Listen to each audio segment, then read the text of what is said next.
حضرت ابن عباس رضی اللہ عنہ سے روایت ہے، نبی کریم صلی اللہ علیہ وآلہ وسلم نے ارشاد فرمایا، اللہ تعالی بندے کے تین قسم کے گناہ معاف نہیں فرمائے گا۔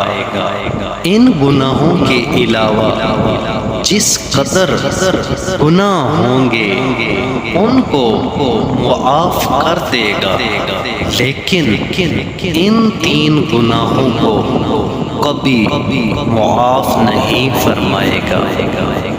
اللہ تعالیٰ کے ساتھ کسی کو شریک ٹھہرانا، جادو کرنا یا کروانا، اپنے مسلمان بھائی کے ساتھ حسد کرنا۔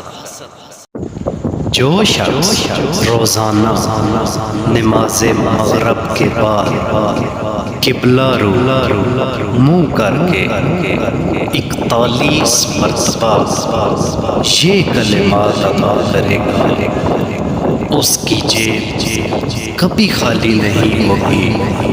اللہ تعالی عز و جل اسے وسیع رزق عطا فرمائے گا اور غیب سے روزی کے اسباب پیدا فرمائے گا۔ یا حفیظ یا حفیظ یا رقیب یا مجیب یا اللہ یا اللہ۔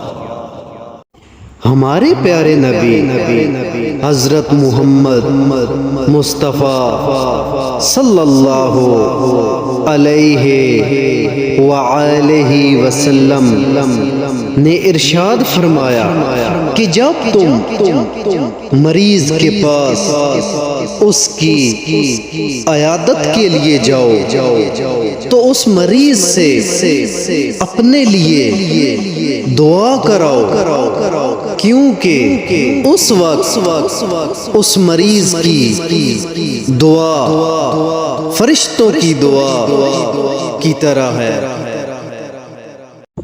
لا الہ الا اللہ المالک الحق المبین۔ اللہ کے سوا کوئی عبادت کے لائق نہیں، جو سری سچا بادشاہ ہے۔ ہمارے پیارے نبی حضرت محمد مصطفیٰ صلی اللہ علیہ وآلہ وسلم نے ارشاد فرمایا، جو شخص ان کلمات کو 100 مرتبہ پڑھے گا تو اللہ تعالی عز و جل اسے فقر و فاقہ سے پناہ دے گا، وحشت قبر کو ختم کرے گا اور اس کو بے نیاز بنا دے گا۔ وہ دروازے جنت پر دستک دینے والا ہوگا۔